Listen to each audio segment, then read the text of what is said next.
va commencer déjà par se présenter. Moi, je suis Jean-Christophe Enrard. Je suis chargé de mission au hub MENNUM BFC, donc qui s'occupe du territoire en fait, de la Bourgogne-Franche-Comté. Et donc, je suis accompagné de Corinne Machuret, qui est mon binôme sur ce hub. On va commencer du coup. On va essayer de voir de manière assez rapide, mais quand même structurée, ce qu'est le métier de médiateur numérique. Pour info, si vous êtes intéressé, il y aura jeudi un atelier de co-construction des différents métiers de la médiation numérique qui aura lieu jeudi de 9h30 à midi. Et vous y retrouverez, vous m'y retrouverez, vous retrouverez peut-être Marine qui nous rejoindra, mais en tout cas Marine sera là aussi, Marine Jouan. Donc on va juste évoquer rapidement le métier de médiateur numérique, l'enjeu de la motivation des adultes, les enjeux pédagogiques, les pratiques des médiateurs numériques, puisque le livre blanc s'appuie sur des enquêtes et des entretiens individualisés, et on va donc voir comment, par rapport à ce qu'on va vous expliquer de bons comportements, même si je n'ai pas forcément le terme de bon, comment on fait de la médiation numérique en fait, sur le territoire, tout simplement. Et après, on verra un petit peu comment essayer de bien gérer l'animation de groupe. Donc, je vous l'ai dit, on s'appuie sur le livre blanc de la médiation numérique. Ce livre blanc, ça a été un travail d'1 an du hub, 1 an et demi, pour arriver à faire ce travail de fond, puisqu'il n'y avait pas encore de travail sur ce qu'était réellement le métier de médiateur numérique, qui n'est pas un métier reconnu actuellement. Et donc du coup, on parlait de médiation numérique, mais on ne savait pas trop exactement comment ça devait se faire, quelles étaient les compétences, et c'était un peu le rôle de ce travail. D'abord, on a travaillé avec 17 lieux de médiation de notre territoire, et je salue Pascal Bernard du département de la Nièvre qui a fait partie de cette enquête. Le département, pas Pascal. On a aussi mené une enquête auprès de 65 médiateurs et on a fait intervenir 5 experts sur ce sujet. On a fait intervenir un expert sur la question des RH, qui est Christian Battal, que vous allez entendre dans la première vidéo. On a fait aussi intervenir en fait, l'expert universitaire de la formation pour les adultes, qui est Philippe Carré. On a vu aussi un autre chercheur sur la médiation numérique qui s'appelle Pascal Plantard et Mehdi Serdidi pour la médiation numérique. C'est aussi un des grands acteurs un peu connus quand on navigue un peu, surtout en Ile-de-France, qui a aussi participé au livre. Et le dernier, c'est celui que je me rappelle, oui, c'est Yann Van de Put, en fait, qui travaille à l'AFPA et qui a travaillé sur le titre REMN. Donc les objectifs de cette étude, c'était déjà de concevoir un abécédaire du numérique, parce qu'il existe beaucoup de bases en fait, pour apprendre le numérique sur les différents critères, mais souvent c'est lié soit à PIX, soit à CLEA, soit à Aptic. Et donc l'idée, c'était de trouver un système un peu qui combinait tous ces modèles pour en avoir un principe. Et donc c'était un des travaux qu'on a mené lors de cette étude. Ensuite, on a établi un référentiel du métier de médiateur numérique et on a travaillé sur des parcours de formation en lien avec les pratiques des médiateurs numériques. Et vous retrouverez sur la présentation le lien pour télécharger le livre blanc. Il suffit d'aller sur le site MENNUM BFC et vous le retrouverez assez facilement. Est-ce que déjà vous avez des questions? On peut faire un peu interactif, on n'est pas obligé de... Enfin, moi, je ne suis pas obligé de faire que de la discussion. MENNUM BFC.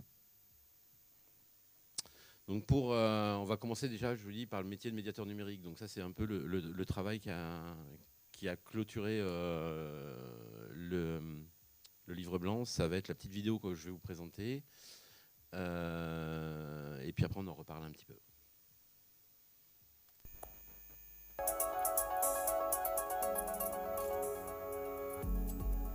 Alors, il y a 2 façons d'exercer le métier de médiateur numérique qui sont finalement assez différentes. Pour schématiser, je pourrais dire qu'il y a la fausse et il y a la vraie médiation numérique. Alors, la première, c'est quoi? C'est celle qui consiste à dépanner les publics, des gens qui viennent, qui ont besoin de pouvoir déclarer leurs impôts sur le site de l'administration. et on va les aider simplement. Et cette pratique, bon, elle a du sens évidemment pour les publics qui sont plus âgés ou qui présentent des handicaps multiples.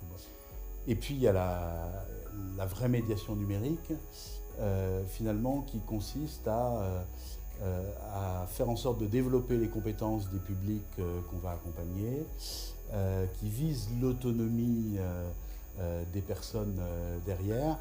Et c'est là qu'on joue vraiment la médiation, parce que la médiation, c'est faire un trait d'union, c'est faire un pont, jeter une passerelle entre des savoirs numériques et puis des publics qui sont là.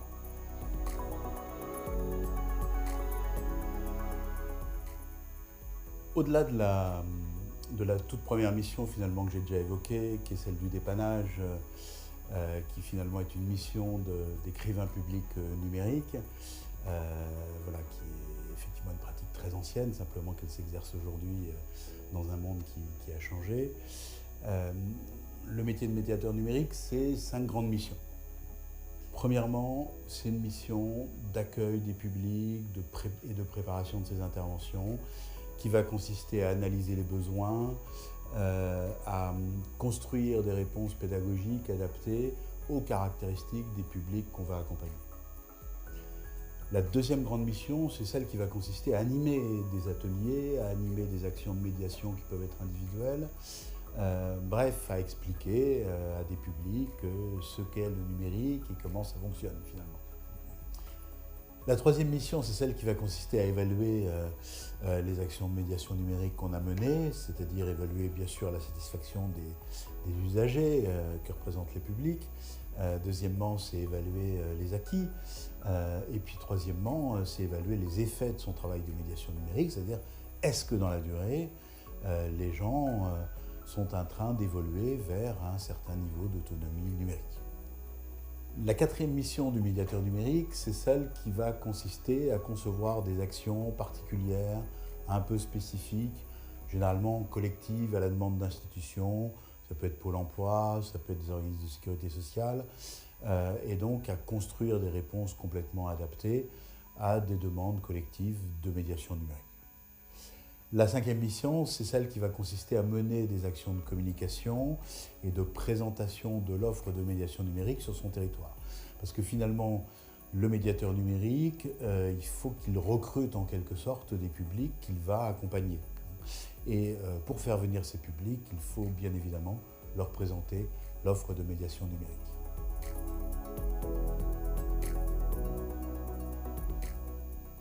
Alors sur la question des compétences du médiateur numérique, bien sûr, évidemment, on a tout d'abord la maîtrise des outils numériques, des différents univers techniques qu'on va trouver à l'intérieur du monde numérique. Ça, je dirais que c'est un peu indispensable. Mais ça ne suffit pas. C'est-à-dire qu'ensuite, deuxièmement, le médiateur numérique, il a besoin de maîtriser un certain nombre de compétences autour des questions de pédagogie, de transmission, et surtout aussi d'animation de groupe. Parce que travailler collectivement avec des groupes parfois importants, ça suppose être capable de réguler des groupes, de construire une ambiance collective qui fonctionne bien et qui soit favorable aux apprentissages. Et puis enfin, troisièmement, et c'est peut-être le plus important, le médiateur numérique, il doit absolument maîtriser un certain nombre de postures et d'attitudes. Ce sont des attitudes d'écoute, des attitudes d'empathie, de bienveillance, et puis enfin d'adaptation avec ses publics. Un médiateur numérique va travailler aussi bien avec des médians, des seniors, des jeunes, des publics de tout niveau, de toute culture. Et la première qualité finalement d'un médiateur numérique, c'est de s'adapter à des publics extrêmement variés qui présentent eux-mêmes des niveaux de compétences numériques extrêmement différents.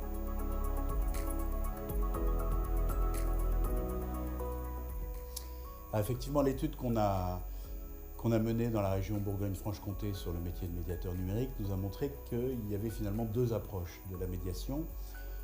Premièrement, l'approche que je qualifierais de techno-utilitariste, et puis deuxièmement, l'approche culturelle. Alors l'approche techno-utilitariste, c'est celle qui consiste directement à essayer de développer des acquisitions techniques avec les publics, c'est-à-dire voilà comment fonctionne un ordinateur, voilà comment fonctionne le clavier, la souris. Sur un mode pédagogique un peu d'instructeur ou de modèle, je vous montre et faites comme moi. L'approche culturelle, elle est complètement différente. Elle va consister à ouvrir les publics à ce qu'est le monde numérique. C'est-à-dire qu'on va expliquer l'histoire d'Internet, on va partir d'anecdotes de l'actualité, on va expliquer la sémantique, le langage, on va expliquer les usages, tous les dangers du numérique et finalement tout ce qu'on peut faire avec. Voilà. Et c'est seulement dans un deuxième temps qu'on va travailler sur la dimension plus technique et de prise en main en quelque sorte des outils. Donc on s'est aperçu que ceux qui investissent cette seconde approche dite culturelle ont de bien meilleurs résultats que les autres parce que finalement ils arrivent à rendre le numérique désirable et c'est comme ça qu'ils embarquent les publics dans un projet d'apprentissage en tant que tel et finalement ils ouvrent une fenêtre sur le monde numérique à des gens qui ne le connaissent pas ou qui le connaissent très très peu finalement. Et c'est pour ça que ça fonctionne et que ça fonctionne mieux. Voilà, et finalement, ce métier de médiateur numérique, c'est un métier d'artisanat social. Parce qu'on fait toujours du sur-mesure, on s'adapte en permanence à des publics qui sont tous différents. Donc on n'est pas dans une logique industrielle. Et ce n'est pas un métier de prof de technologie, contrairement à ce qu'on pourrait croire. C'est d'abord un métier de passeur culturel. Parce que on aide les gens à rentrer dans leur époque, qui est celle du numérique du XXIe siècle. Et c'est ça qui en fait un métier absolument formidable.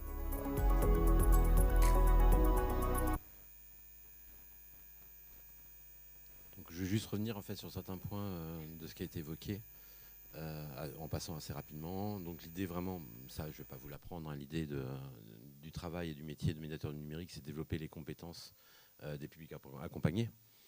Mais c'est aussi de viser l'autonomie des personnes. Et du coup, il faut quand même arriver à les intéresser et faire en sorte que cet apprentissage, il leur serve par la suite pour pouvoir l'utiliser. Et j'aime bien ce qu'a dit Christian, c'est que la médiation, c'est faire un trait d'union, c'est jeter une passerelle entre des savoirs numériques et des publics. Et on est vraiment plus dans ce travail de passerelle, de passer une information, plus que dans un apprentissage un peu scolaire, maître à élève. Donc on va reprendre les 5 grandes missions, mais très rapidement, parce que c'est vrai que souvent, quand on entend médiateur numérique, on va penser à la deuxième mission simplement. Mais il y a quand même la première qui va être la préparation.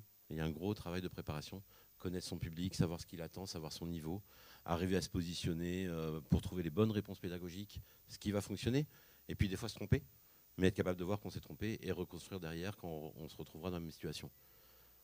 Celui-là, c'est celui auquel on pense immédiatement quand on parle de médiateur. On va passer à animer des ateliers, des actions. Alors oui, c'est important, on va le voir après, c'est ce qu'on va développer après un peu plus précisément. Là, on est vraiment dans l'explication, dans arriver à faire passer un message, arriver à intéresser. Et on est vraiment sur ce côté intérêt. Celui qui est beaucoup moins traité, beaucoup moins souvent, c'est l'évaluation. Et dans l'évaluation, on va intégrer la satisfaction des apprenants, évidemment. On va travailler sur l'évaluation des acquis, mais surtout, ce qu'on ne fait pas encore assez en médiation numérique, c'est travailler sur les effets de l'ensemble des actions.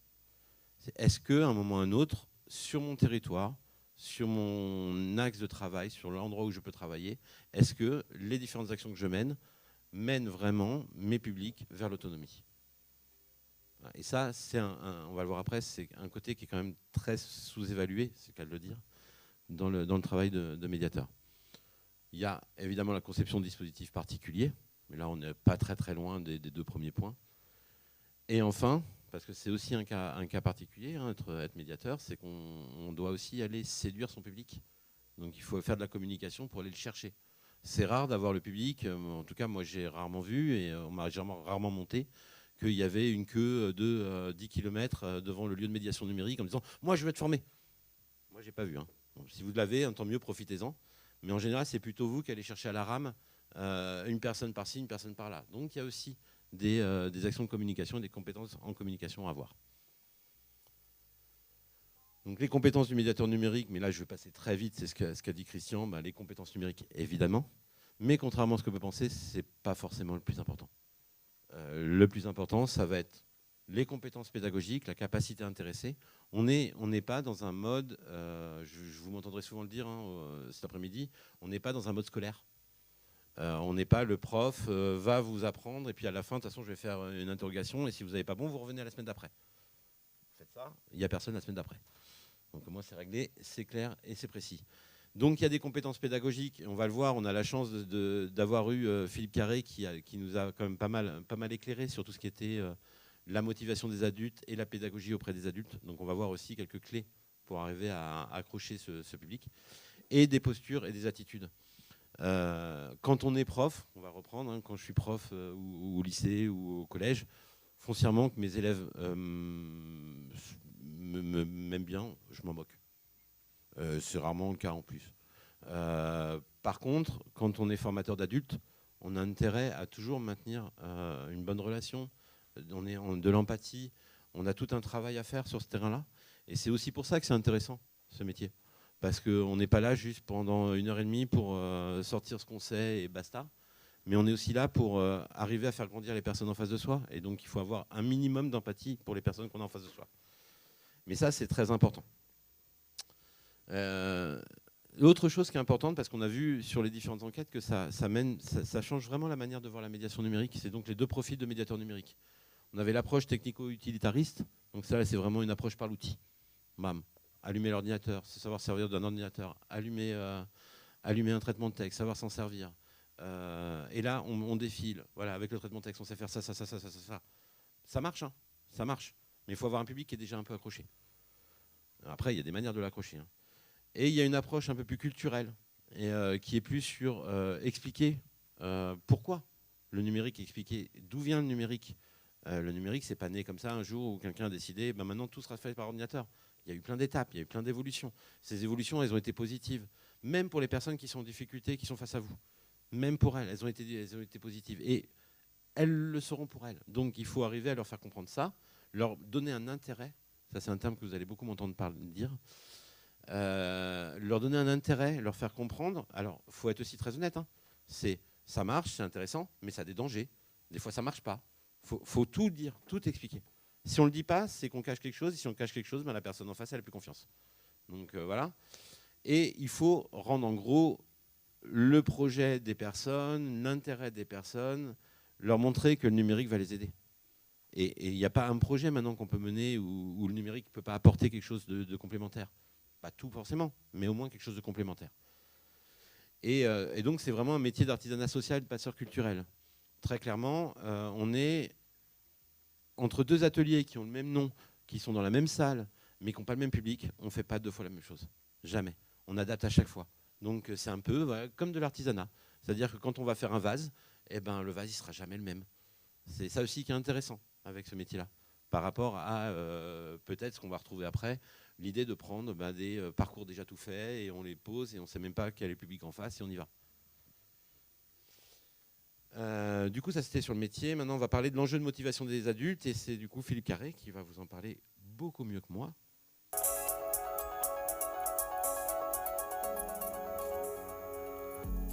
La question de la motivation, finalement, c'est pourquoi fait-on ce que l'on fait ?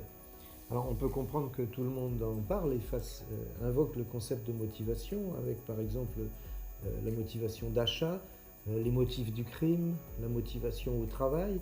Mais finalement, est-ce qu'on sait vraiment de quoi on parle ? Alors, pour le dictionnaire, la motivation, c'est ce qui pousse à l'action.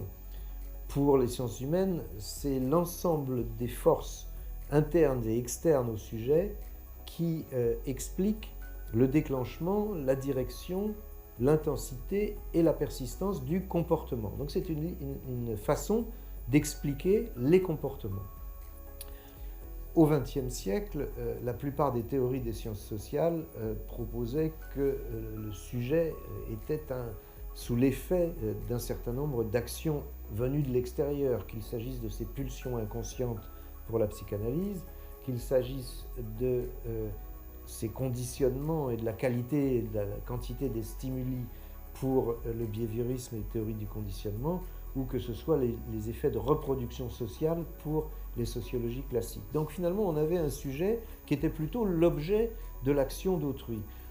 Au XXIe siècle, depuis la fin du siècle précédent, les nouvelles théories, en particulier en psychologie cognitive et également en sociologie de l'individu, proposent plutôt que l'on est face à un sujet arbitre de ces déterminations multiples, c'est-à-dire qui finalement a une certaine marge de liberté et que cette liberté le rend en quelque sorte architecte partiel de sa destinée. Il y a des choses qu'on ne contrôle pas et il y a des choses qui sont explicables par nos motivations et nos motivations conscientes en particulier.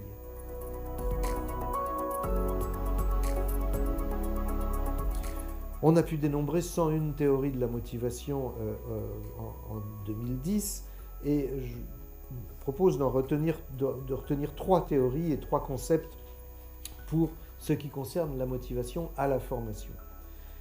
3 théories. La première, c'est la théorie des buts, par laquelle on voit que les individus agissent en fonction de buts, de projets, d'objectifs qui ont une certaine valeur.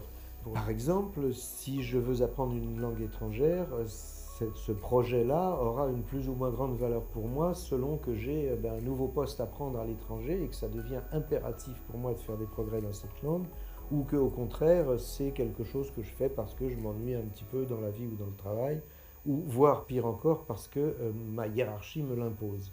Donc la valeur du but aura un rôle à jouer très important dans la motivation et donc dans l'engagement dans l'action. Deuxième concept, deuxième théorie, le sentiment d'efficacité personnelle. Là, c'est la probabilité que je m'accorde à réussir l'action que j'entreprends.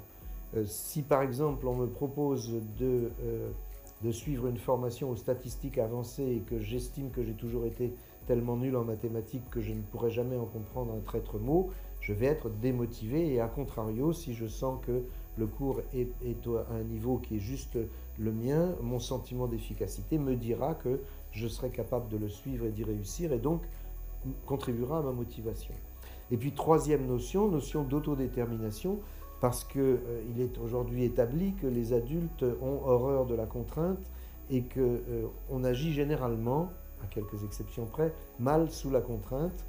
Donc l'obligation en formation de ce point de vue n'est pas nécessairement une bonne chose. Et à contrario, le volontariat, l'inscription volontaire dans un projet de formation contribue à la motivation. Valeur du but, sentiment d'efficacité et sentiment d'autodétermination, voilà 3 leviers majeurs de motivation.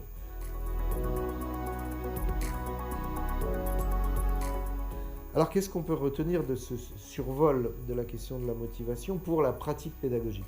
Peut-être d'abord une idée majeure qui est que la motivation appartient toujours au sujet. C'est comme le désir. On ne peut pas désirer à la place d'autrui ou pour autrui. On peut par contre mobiliser quelqu'un, mais il faut bien faire la différence entre la motivation, qui est celle du sujet lui-même, et la mobilisation sur autrui. Par exemple, avec l'exemple malheureux, mais parlant de la guerre, on est très directement mobilisable pour une guerre, mais on n'est pas forcément motivé.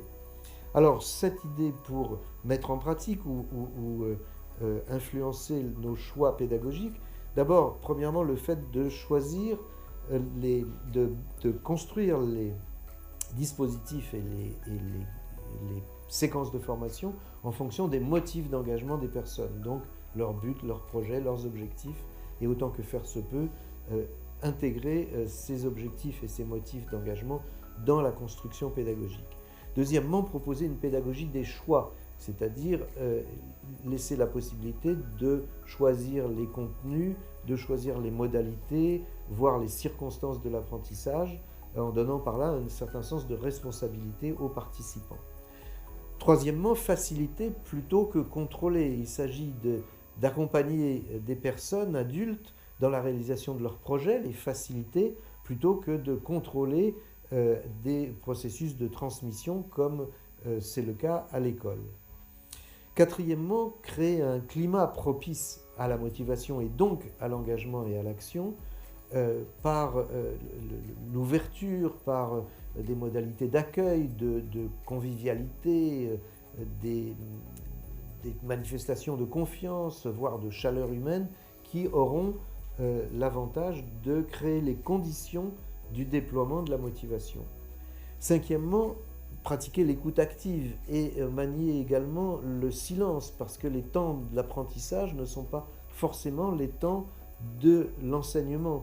Et il faut laisser du temps au processus autonome d'apprentissage, donc quelquefois apprendre à se taire. Sixièmement, passer une alliance de travail. Quelquefois aller jusqu'à un contrat pédagogique pour fixer les termes de la collaboration autour du projet d'apprentissage de la personne ou du groupe. Et septièmement, enfin, pratiquer des feedbacks réguliers, mais très important de souligner qu'il faut que ces feedbacks soient informatifs, qu'ils donnent des informations sur le travail réalisé et ne soient pas des jugements de valeur sur les personnes, dans la mesure où cela serait démotivant, pourrait-on dire, pour autant que, et il faut également mentionner cela, si l'on ne sait pas très exactement comment motiver les gens, il est en revanche assez facile de les démotiver. Donc du coup, voilà, c'est déjà assez lourd. On va reprendre rapidement les trois grandes théories.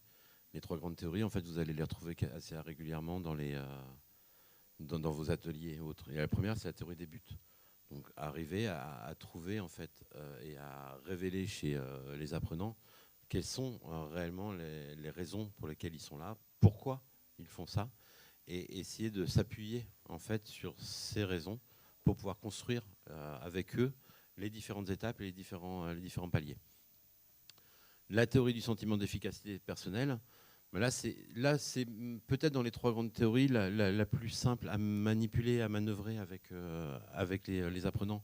Parce que si on arrive à aller à l'étape et qu'on est vraiment à l'écoute des apprenants, qu'on fait étape par étape, avec des bons feedbacks pour vérifier qu'ils ont bien compris, ils vont s'apercevoir qu'ils sont capables.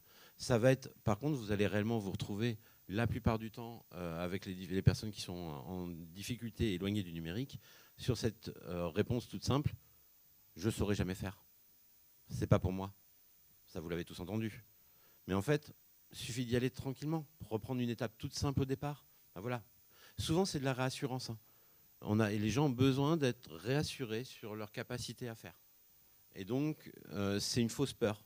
Mais elle est existante, mais c'est une fausse peur parce qu'elle est facilement enlevable pour les personnes. Et enfin, la théorie de l'autodétermination. Mais ça, du coup, c'est un peu lié à ce que je vous ai dit dans l'émission des métiers, du métier de médiateur numérique. C'est-à-dire que c'est rare d'avoir des personnes qui sont forcées. Je vais parler d'une lutte de 10 km. C'est rare aussi que quelqu'un vienne récupérer 10 personnes dans la rue en disant « Toi, je t'oblige à venir ». En général, ceux qui sont là, ils sont un peu volontaires. En tout cas, ça a été bien expliqué pour qu'ils viennent. Après, tout le travail est de les maintenir dans cet état de motivation. Mais ce qu'il faut retenir surtout, c'est que la motivation, vous ne pourrez rien y faire. La motivation, ce n'est pas vous qui l'apporterez aux gens. Vous pourrez l'accompagner, vous pourrez la révéler, mais c'est vraiment, la motivation va dépendre de chacun. Et il y en a qui vont venir avec juste l'envie de savoir comment fonctionne un ordinateur. Puis je ne l'utiliserai jamais après. Mais en fait, je n'ai pas envie d'être bête, j'ai envie de savoir comment ça fonctionne. Ça marche aussi. Ça marche. Il faut juste comprendre que cette personne-là, c'est peut-être pas nécessaire de commencer à lui expliquer comment fonctionne Photoshop, parce qu'elle s'en fiche, et que c'est pas pour ça qu'elle est là. Par contre, le voisin, peut-être que lui, il veut utiliser Photoshop, et donc c'est un gros travail de compréhension.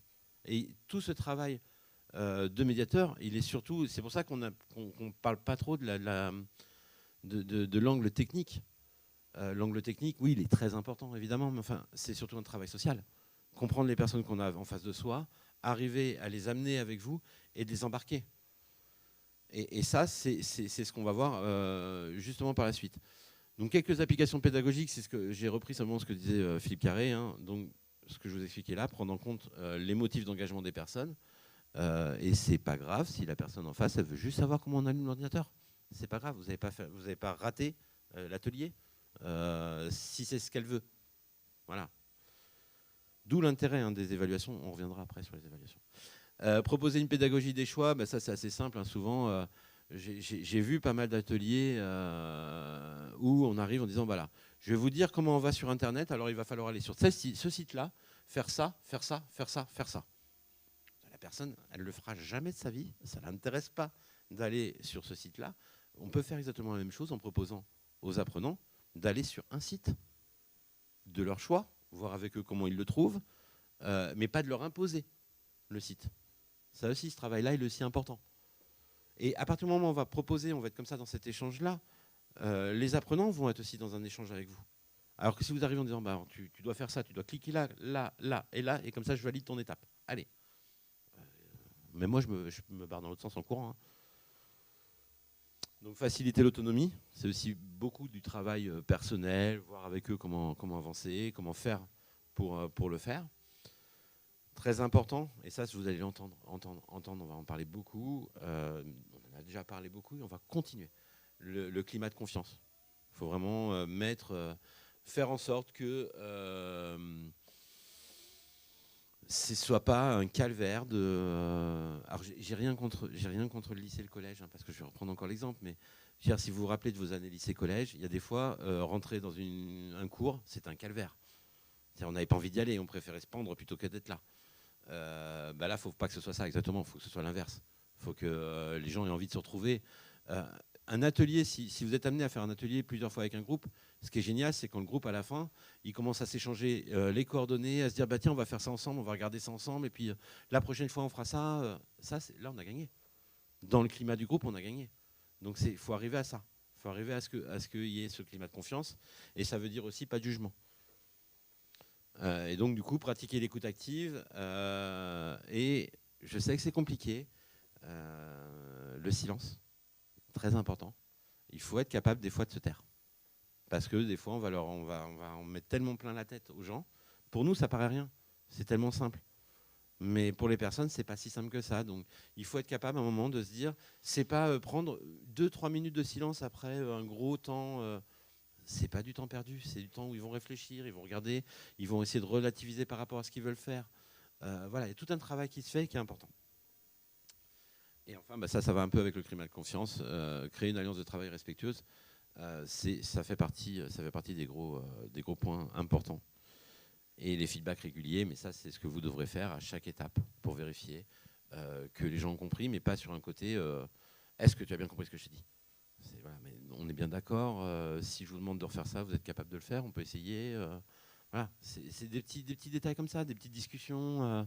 Faut toujours garder ce côté un peu. Je parle à ma grand-mère en fait. C'est tout bête, hein, mais c'est un peu ça. Je sais pas. Moi, j'irai pas lui crier dessus en disant fais ça, quoi. Donc c'est un peu pareil. Sur les enjeux pédagogiques, on va revoir encore une vidéo et après on arrêtera les vidéos.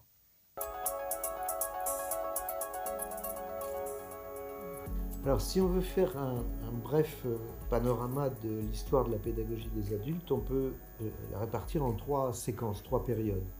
Dans une première période, qui couvre le 19e siècle et une grande partie du 20e siècle, le modèle dominant est celui des cours du soir, c'est-à-dire des sessions de formation, finalement, pour les adultes, qui sont la répétition ou la duplication des leçons que les instituteurs, les enseignants ont proposé aux élèves pendant la journée. Donc finalement, c'est l'école des grands, le soir, forme dupliquée de la pédagogie scolaire. Et puis, graduellement, au cours du XXe siècle et de façon accélérée à partir de la loi sur la formation continue en 1971, apparaît la figure du stage de formation. Et là, ce qui se passe, c'est qu'on a modernisé la forme scolaire dans le sens où on a, par exemple, diminué le nombre de participants par groupe, passant de 30 à 12 ou 15. D'autre part, on a changé la répartition de l'espace puisqu'on a mis les adultes salariés dans une forme de réunion de travail. Et puis on utilise déjà quelques rudiments de technologie éducative, les rétroprojecteurs ou les carousels de diapositives. Et enfin, le rôle de l'enseignant change un peu puisqu'il prend une posture d'animateur de formation plus que d'instructeur. Mais ce qui est commun à ces 2 périodes-là, finalement, c'est qu'on est toujours dans le cadre de ce qu'on appelle les 3 unités du théâtre classique, c'est-à-dire unité de lieu, unité de temps et unité d'action. Pour qu'un adulte apprenne, il faut qu'il soit dans certains horaires, dans un même lieu, dans une même salle, et face à un enseignant ou, comme on dit, un sachant qui est là pour transmettre un savoir. À la fin du XXe siècle, sous l'influence de l'idée de formation tout au long de la vie, mais aussi et surtout du fait de l'explosion des technologies, et puis tout un tas de phénomènes de modification du travail, de mondialisation, une nouvelle culture est apparue que j'appelle culture de l'apprenance, dans laquelle finalement c'est la notion d'apprentissage tout au long de la vie qui prend le pas sur les notions d'enseignement, de formation ou d'instruction qui caractérisaient les phases précédentes. Alors, dans cette culture de l'apprenance, la priorité est donnée à l'apprentissage sur la transmission ou sur la formation telle qu'on la concevait auparavant.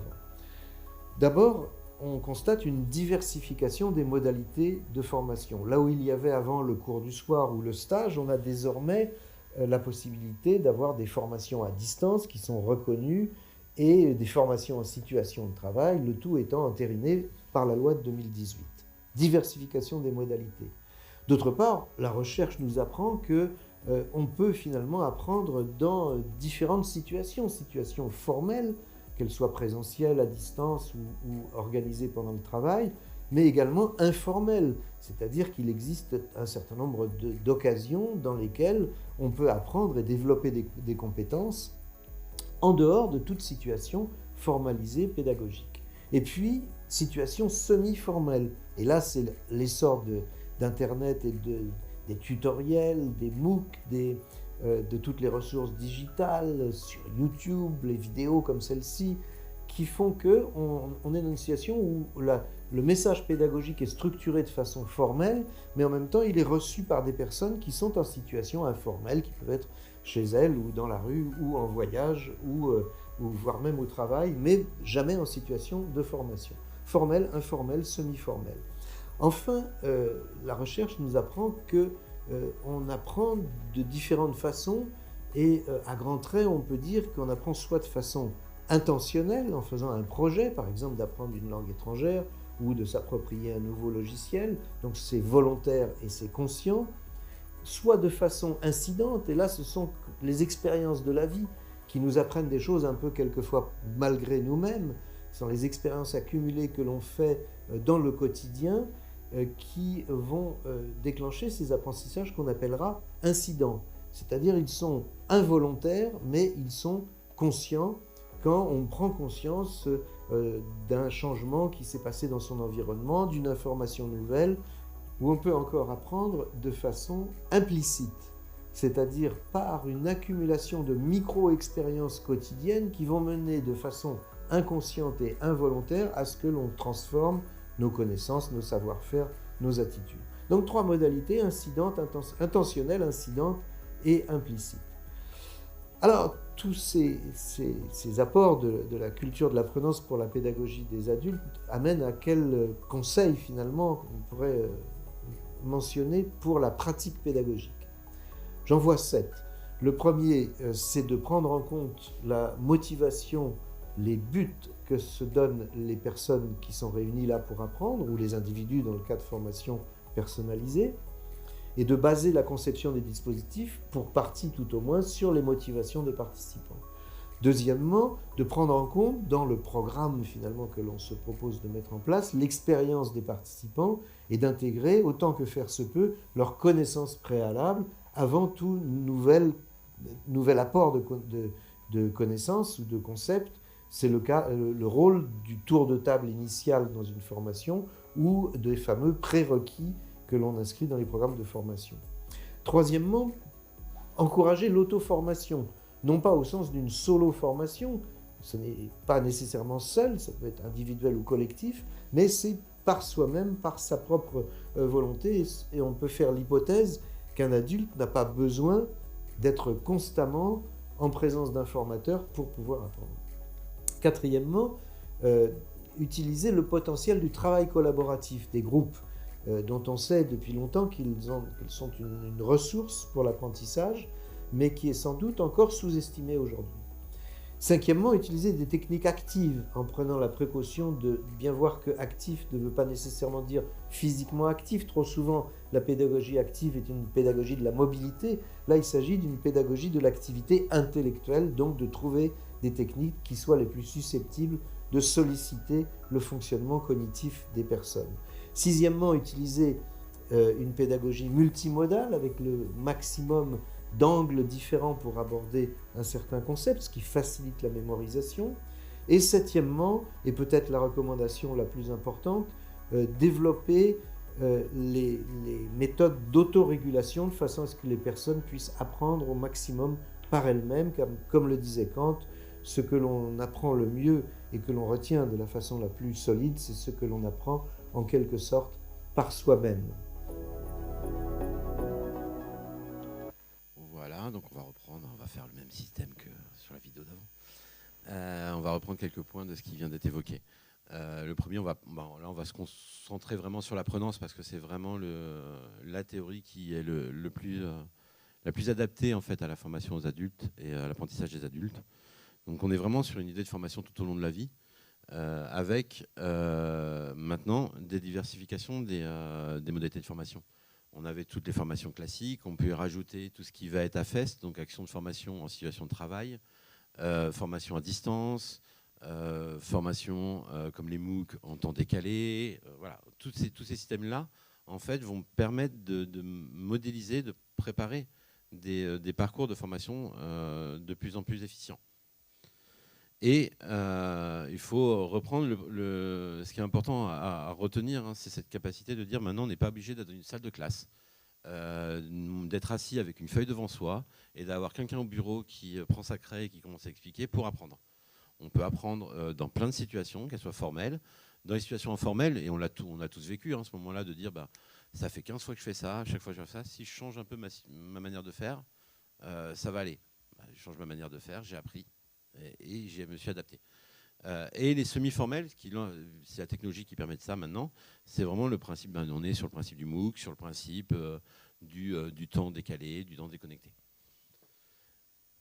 Et l'apprentissage, donc, qui peut être intentionnel, ça c'est quand même le plus gros que vous aurez dans vos ateliers, il peut être incident, il peut être implicite.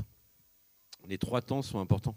Et en fait, les gens apprennent toujours sur ces 3 temps. Et on apprend toujours à tout moment sur ces 3 temps. Les quelques conseils, donc, c'est prendre en compte la motivation et les buts. Ça, on l'a déjà vu sur le côté de la motivation. Donc ça tombe bien, on arrive à cerner quand même quelques points saillants. Exploiter l'expérience du public, ça c'est, à mon sens, pas encore assez fait. Mais clairement, utiliser, alors ça va rejoindre un peu ce qu'on a dit après, ce que je vais dire après sur le groupe et sur le travail en groupe, mais c'est utiliser en fait les connaissances et les compétences de chacun. Il y a toujours quelqu'un dans un groupe qui en sait peut-être un peu plus que l'autre, qui peut peut-être expliquer. Et du coup, le groupe va revivre aussi d'une autre manière. Et sur le côté, vous allez reprendre ce côté d'animateur plus que ce côté de formateur. Donc ça, exploiter l'expérience du public, c'est très important. Et c'est vrai que c'est compliqué sur une session où on voit les personnes qu'une fois. Par contre, on va voir après, quand on peut les voir plein de fois, c'est beaucoup plus simple pour mener ça à terme. Favoriser l'auto-formation individuelle et collective. Et ça, on est toujours sur le côté animation. Parce qu'on est sur ce terrain de dire, je vais vous donner, on va faire des choses ensemble, je vais vous donner des choses à faire. Vous avez besoin d'aide, appelez-moi. Moi, alors ça ne veut pas dire que moi je suis tranquille, je me pose dans un coin, je vais tourner, mais je ne suis pas sans arrêt à dire alors le geste tu l'as pas bien fait, tu aurais pu le faire plus droit, là tu as fait une petite ellipse, c'est pas bien. Voilà, alors vous allez apprendre, j'aime beaucoup exagérer dans mes exemples, hein, et puis même de manière générale, j'aime beaucoup exagérer. Il faut développer le travail collaboratif, et ça c'est clair, le groupe, on l'a vu dans la motivation, le groupe aussi il vit, il a sa propre vie. Et donc ce travail collaboratif va encore renforcer cette vie-là. Et cet apprentissage, il va marcher parce que les gens vont s'aider, vont se donner des conseils. Moi j'ai réussi à faire ça, moi j'ai pas réussi à... Ah oui mais regarde, t'as pas bien fait. Voilà. Et cet apprentissage, en fait, comme il vient de pair, il est mieux vécu que si c'est vous qui le donnez comme ça. Utiliser des techniques actives, ça, il n'y a pas de souci en général, hein, c'est vraiment faire, amener à provoquer la réflexion. La pédagogie multimodale, ça c'est un des points assez importants, c'est-à-dire que on a plein d'outils maintenant, on a plein de manières de faire. Et c'est pas mal, si on veut vraiment être sûr que le public est bien acquis, les compétences de les faire faire sur plein d'angles différents, parce qu'il y en a qui vont apprendre plus facilement simplement en regardant, d'autres en écoutant, d'autres en le faisant. Et donc du coup, d'utiliser toutes ces modalités ça permet d'être sûr qu'on va toucher en fait le bon moyen pour chacun des apprenants. Et enfin, encourager l'autorégulation, c'est cette capacité de dire moi je sais faire, donc peut-être que je vais aller regarder plus loin pendant que les autres le font. C'est un peu ce travail d'avancer, et là on rejoint vraiment ce côté animateur quand on est médiateur. Là, une fois qu'on a balayé ça, c'est donc les bonnes conduites, les bonnes manières de faire, sachant qu'il n'y a pas de mauvaise, c'est clair, mais c'est ce qui serait préconisé. Je vais juste refaire un petit point sur l'enquête qu'on a menée en Bourgogne-Franche-Comté. Alors, on l'a menée en Bourgogne-Franche-Comté tout simplement parce que, on a du bon vin, mais surtout parce que c'est le territoire de notre hub. Mais foncièrement, les résultats, on les a un peu échangés aussi entre hubs. Ça vaut pour à peu près tout le territoire français. C'est assez facilement propageable parce qu'on a une métropole, on a des zones rurales, on a des zones blanches, des zones perdues en plein milieu de la forêt. Pascal. Voilà, on a plein de zones qu'on va retrouver en fait dans tout le territoire français. Donc, ce qu'on nous on a comme analyse, je pense qu'on peut assez facilement le regarder au regard du territoire français. Donc du coup, quelques petits points. L'accompagnement, en général, il se fait plutôt collectivement. Mais ça reste encore assez faiblement collectivement. C'est-à-dire qu'en gros, c'est souvent les médiateurs qui interviennent soit au sein d'associations, soit à temps plein, qui accompagnent plus fortement de manière collective. On va avoir les médiateurs qui sont en structure publique qui accompagnent quasiment autant, en collectif ou en individuel.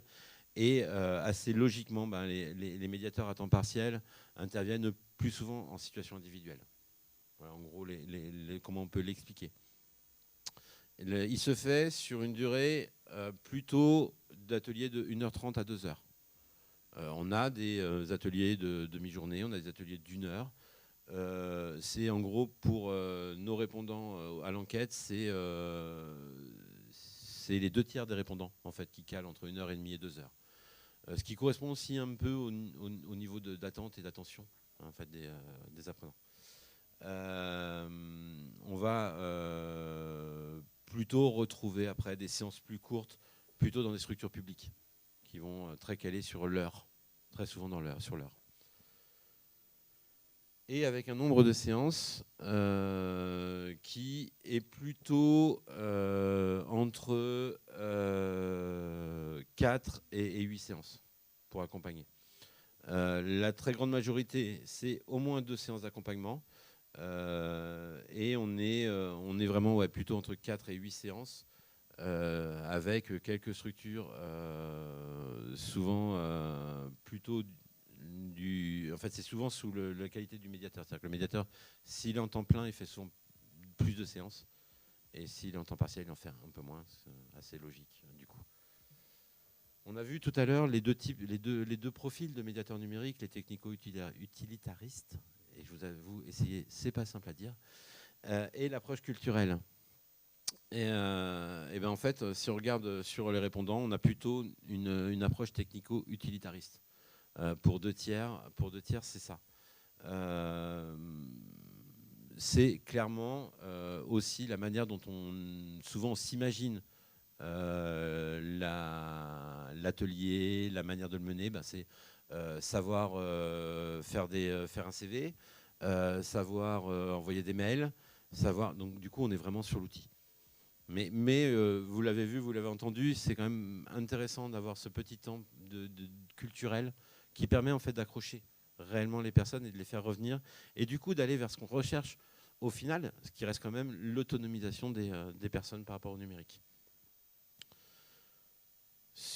Pour préparer les séances de médiation, là il y a plutôt 2 modalités qui sont privilégiées. Il y a ceux qui travaillent sur la conception d'un projet pédagogique, et il y a ceux qui font un travail de veille sur les outils numériques. Sans surprise, c'est plus les technico-utilitaristes qui vont faire un travail de veille, et c'est plus le culturel qui va essayer de monter un projet pédagogique. Après, c'est toujours, voilà, je le fais à la H1. C'est un peu plus précis que ça, et vous retrouverez ça dans le livre blanc. Mais voilà, il faut avoir ça en tête. 75% par exemple, 75% des médiateurs qui s'appuient sur l'approche culturelle montent un projet pédagogique. Voilà, contre 60% si on regarde la réponse globale. Alors comment est-ce qu'ils recherchent en fait à maintenir l'attention et la motivation? En fait là on va reprendre encore ce dispatching entre les médiateurs culture numérique et technico-utilitaristes. Ceux qui sont plutôt culture numérique vont s'appuyer plutôt sur varier les séquences et les modes d'animation. Et donc on rejoint un peu ce qu'on a dit avant sur le projet pédagogique et les différentes évolutions, adaptations, et beaucoup d'activités ludiques. Et les médiateurs qui vont être plutôt technico-utilitaristes, ils vont plutôt s'appuyer sur un sentiment d'efficacité personnelle, ce qu'on a vu tout à l'heure, sur la capacité de faire, sur la maîtrise de l'outil et sur l'angle de progression. Ils vont beaucoup travailler sur le fait que les apprenants progressent. Alors ça va être un gros sujet, un très gros sujet de la médiation numérique. La formation à la pédagogie. À propos de la formation à la pédagogie. Très clairement, on va avoir ceux qui ont appris la pédagogie sur le tas ou en effectuant des recherches personnelles et ceux qui ont suivi une formation. Si on regarde ceux qui ont suivi une formation à la pédagogie, on va surtout retrouver ceux qui travaillent dans des structures publiques et surtout les médiateurs les plus expérimentés qui ont plus de 8 ans à 10 ans d'expérience de médiation numérique. À l'inverse, sur le tas, c'est beaucoup dans les assos et c'est beaucoup chez ceux qui débutent ou qui ont très peu d'expérience. Et on a près de un répondant sur 10 qui ne s'est jamais formé à la pédagogie. Et le plus souvent, quand on en parle avec, qui n'en voit pas l'intérêt. Donc il y a tout un travail quand même à remettre sur le fait que ce n'est pas une maîtrise de l'outil, ça reste la pédagogie, ça reste quand même le cœur de l'action du médiateur numérique. On a vu aussi tout à l'heure le côté évaluation dans le métier de médiateur numérique. Alors les modalités d'évaluation à la fin de l'accompagnement, assez simplement, 2/3 des répondants nous déclarent avoir fait une évaluation après l'accompagnement, soit de manière informelle, soit de manière formelle, souvent sur la satisfaction. On a très peu d'évaluation sur les acquis, ou alors par un quiz rapidement fait, mais rarement le même. Enfin voilà, c'est assez peu répandu. Et on n'en a quasiment jamais sur l'action finale de toutes les actions. C'est-à-dire, en gros, on va le voir par la suite, il y a peut-être des actions à mener sur la manière d'évaluer les actions de médiation numérique sur un territoire, pour voir si vraiment ça sert, si ça profite aux habitants. Et puis il y a quand même pour un tiers d'échantillon, on n'évalue pas.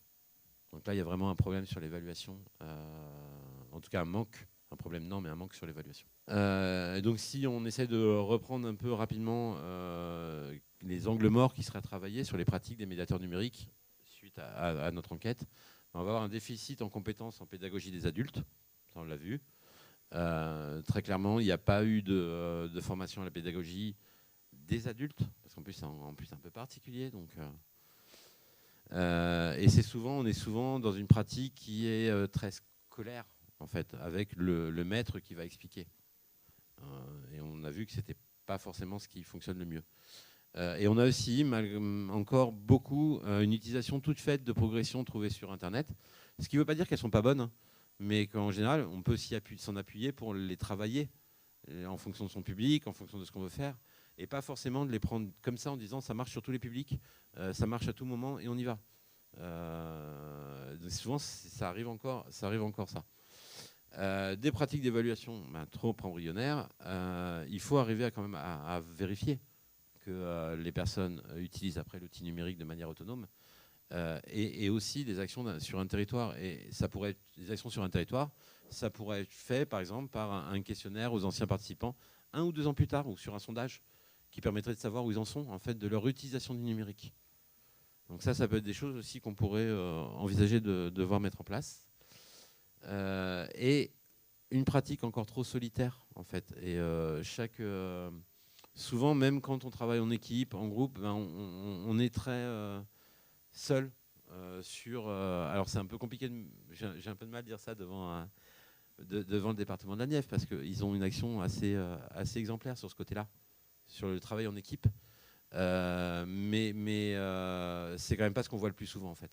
Souvent on retrouve des gens dans une équipe et puis toi tu vas t'occuper de tel public, toi tu t'es occupé de tel territoire, et puis après ils se parlent plus. Ils se parlent plus. Et donc du coup il n'y a pas d'émulation, il n'y a pas de travail ensemble. Et faut se rappeler quand même qu'on est dans l'animation de groupe, donc on a quelque chose à faire passer, mais en même temps on doit gérer le groupe, on doit faire en sorte que tout le monde s'entende bien, que tout le monde écoute, ça fait beaucoup de choses.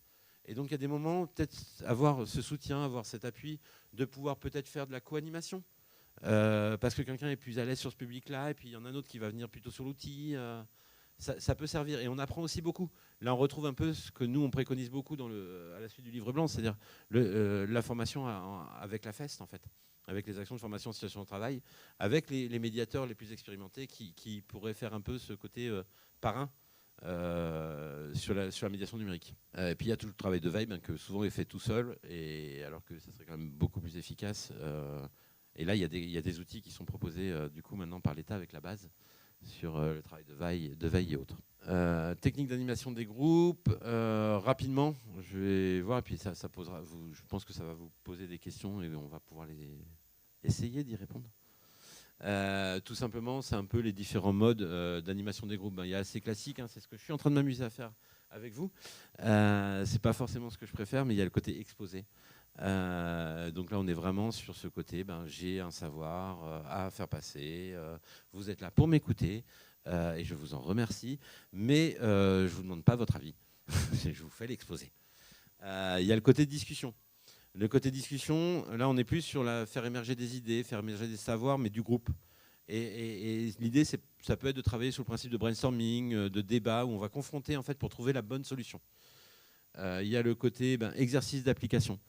Ça, c'est utile pour former à l'utilisation d'un outil, d'une méthode ou d'un geste professionnel.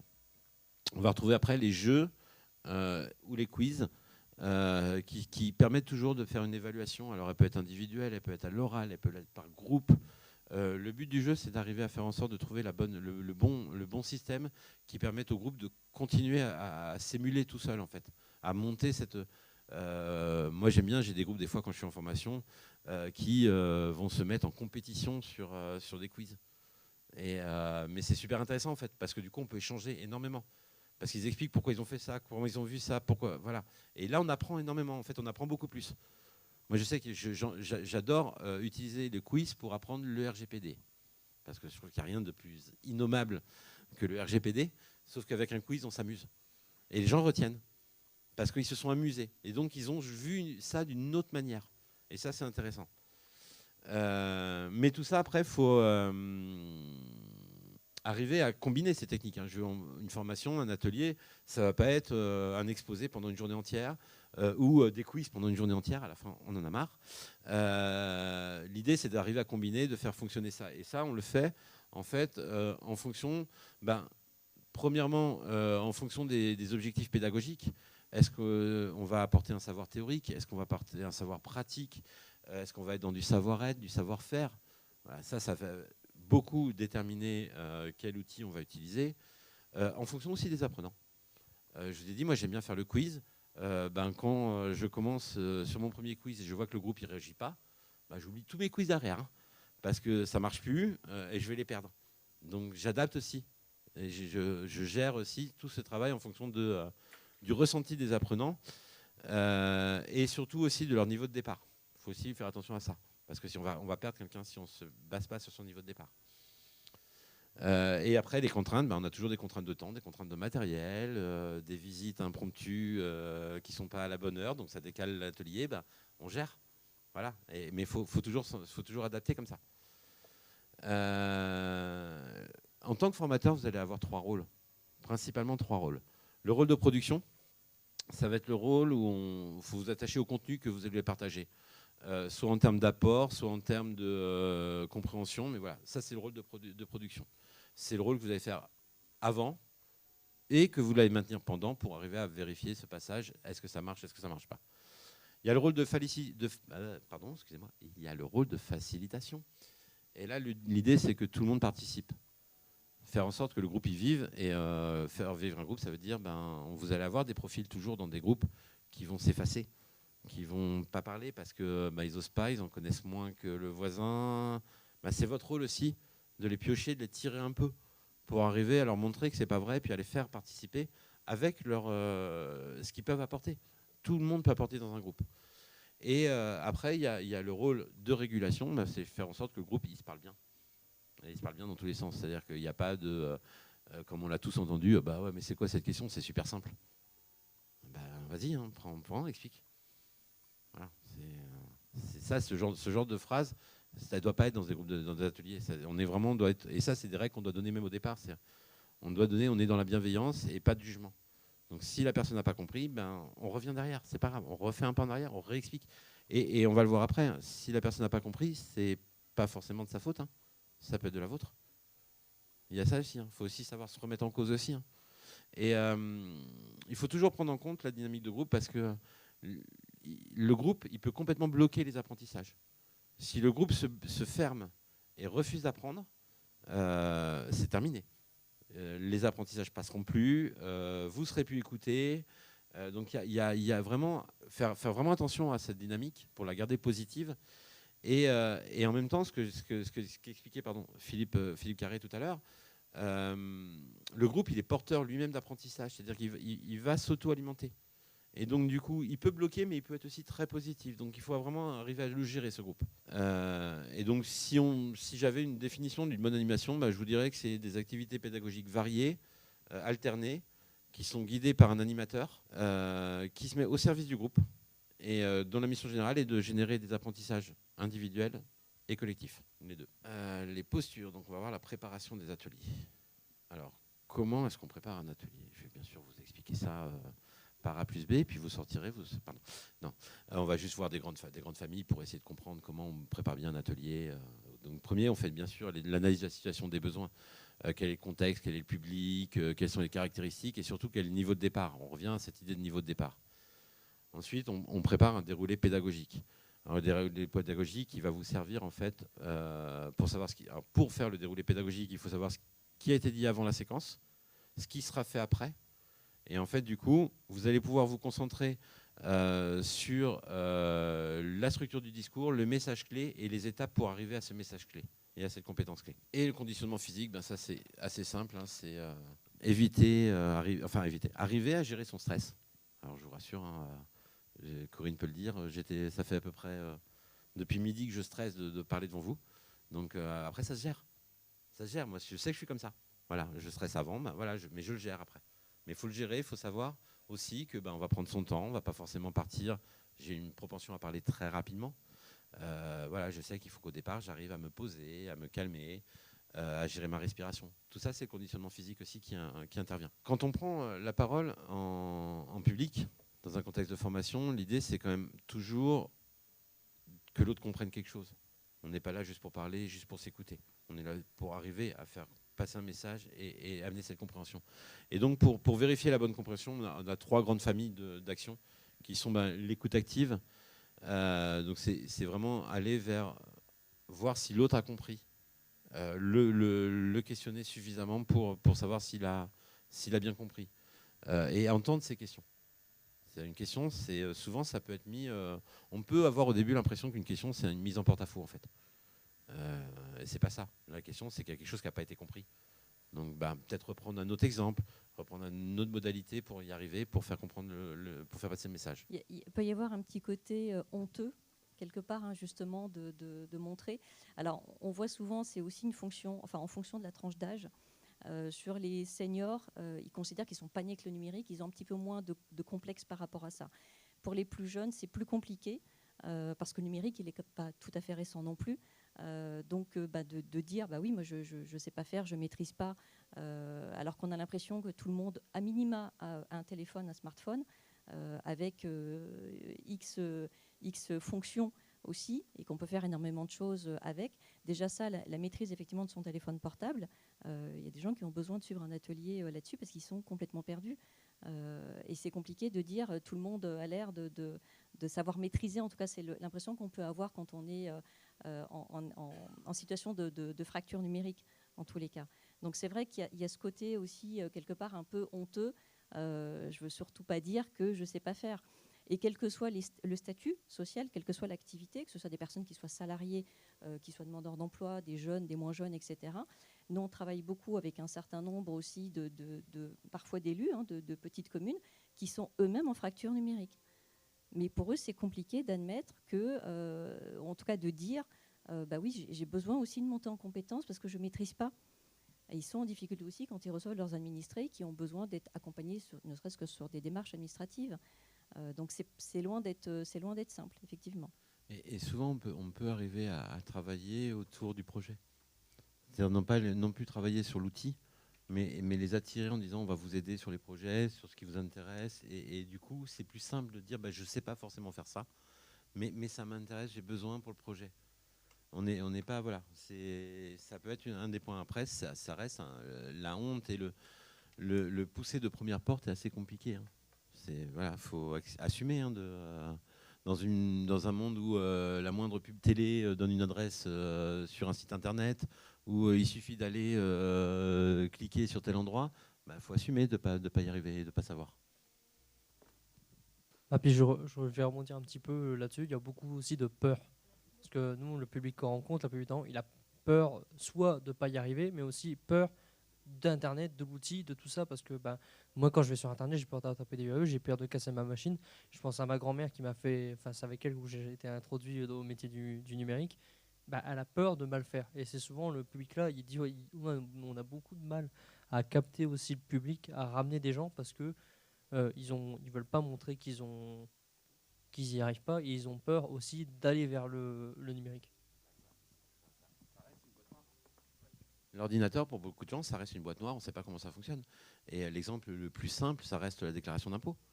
Je veux dire, les personnes les plus âgées parmi nous faisaient leur déclaration papier, la pliaient, mettaient dans une enveloppe, timbraient, mettaient à la boîte aux lettres. Il n'y a rien de plus, en termes d'imaginaire, de dire je fais ma feuille sur l'ordinateur, alors je peux la faire papier, je recopie, c'est pareil.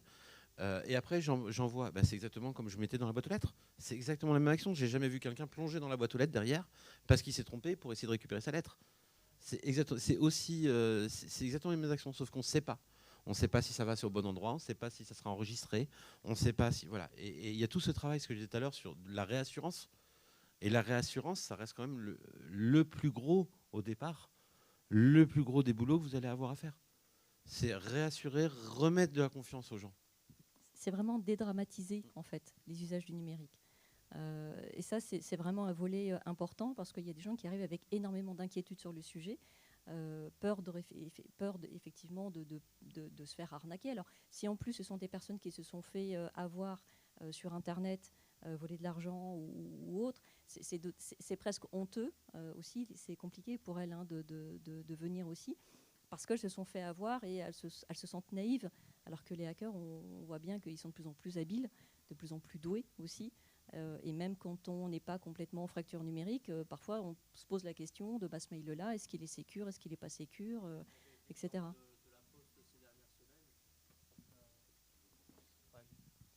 Rien que pour l'exemple de la Poste qui s'est sévi depuis quelques semaines, il y a eu une faille où en fait on pouvait utiliser le site de la Poste pour rediriger vers un autre site. Donc les gens pouvaient carrément laisser un avis de passage dans votre boîte aux lettres et vous allez sur le QR code si vous étiez où vous retapez l'URL et vous allez sur un site que vous pensiez être la Poste, qui n'est pas du tout la Poste, qui va vers un site tierce qui sert à du phishing le plus classique. Il est plutôt bien fait.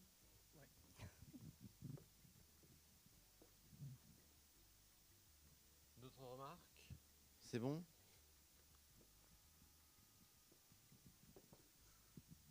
Déjà, je voulais vous remercier pour vraiment la qualité de l'exposé parce qu'au final, nous, on arrive et on n'a pas grand-chose à rajouter tellement c'était complet, riche. Donc voilà, vraiment vous remercier. Et puis encore pour ce livre blanc qui est vraiment, je je pense, un des travaux clés de ces dernières années et qui permet vraiment d'éclairer la question du métier de médiateur numérique et des compétences associées et la question de la formation.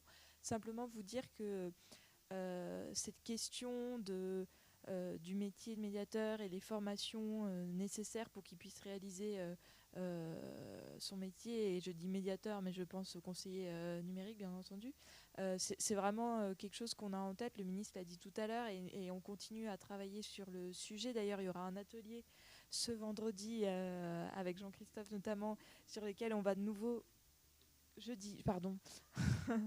Pour moi, c'est le dernier jour de NEC, donc c'est vendredi, mais non, c'est jeudi. Donc si jamais vous êtes encore dans les parages, vraiment n'hésitez pas à participer, où on va encore une fois remettre à plat, parce que le sujet, ça fait longtemps qu'il est travaillé, mais je veux dire, on n'a pas épuisé les choses à dire, et surtout que voilà, maintenant il y a les moyens aussi au plus haut niveau pour essayer de remettre à plat les formations, que ce soit initiales, continues, de les faire évoluer. Et c'est vrai que la question des compétences et des besoins de formation, d'ailleurs on parlait notamment de la formation à la pédagogie, qui n'est pas forcément aujourd'hui très présente dans les formations dispensées auprès des médiateurs, et c'est un vrai manque. Enfin, voilà, c'est toutes ces choses-là qu'on a besoin d'identifier et pour pouvoir faire évoluer les choses, que ce soit au plus haut, donc faire évoluer les titres professionnels, faire évoluer les certifications, pour vraiment que ça colle le plus possible aux réalités de terrain du métier que vous exercez, et pour que vraiment voilà, ça se passe de mieux en mieux, et sans compter que voilà, on n'aura jamais fini, parce que le métier il cesse jamais d'évoluer, et donc ce chantier au final, j'ai envie de dire, on a toujours du pain sur la planche, mais c'est aussi ça qui est stimulant et qui est intéressant. Et donc, enfin voilà, ce type de travaux et d'ateliers vraiment contribue à alimenter toute la réflexion qu'il peut y avoir sur le sujet, et aussi vous dire que voilà, en tant que CNFS, vous pouvez toujours faire des retours. On a eu énormément de retours sur les formations initiales qui ont été dispensées au conseiller numérique, mais on n'est pas encore... Enfin voilà, l'idée c'est qu'on continue à mettre en place des choses pour vous apporter des formations continues pendant votre poste, pour que ça se passe vraiment du mieux possible. Et ça, vraiment, n'hésitez pas à être... à nous à émettre des demandes, parce qu'on essaiera au maximum d'essayer d'y répondre. Là, je parle en tant que membre de l'équipe coordinatrice côté ANCT, mais voilà. J'ai pas grand-chose à rajouter d'autre. Je sais pas si Étienne, tu veux compléter, mais en tout cas, voilà, pour dire que ce type de problématiques sont vraiment nos priorités, et que on a vraiment en tête d'essayer de faire évoluer les choses pour que ça se passe de mieux en mieux dans les prochains mois, années.